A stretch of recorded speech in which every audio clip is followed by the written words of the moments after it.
Good afternoon. Thanks for joining us. I'm Cami Rapson. We begin with that first alert. Governor Tony Evers and Republican leaders announced a bipartisan deal to spend part of the state's budget surplus. This will put money directly into the wallets of anyone who filed a 2024 tax return. Here is where that money is going. The deal gives $600 million to schools, including the largest special education boost in state history, raising state reimbursement to 50%.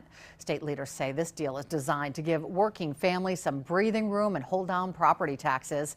Between earlier tax cuts and this new package, Governor Tony Evers says he has signed off on nearly $3 billion in relief this budget cycle. More than 3 million Wisconsinites who filed that 2024 tax return would get direct payments, $300 for individuals, $600 for joint filers.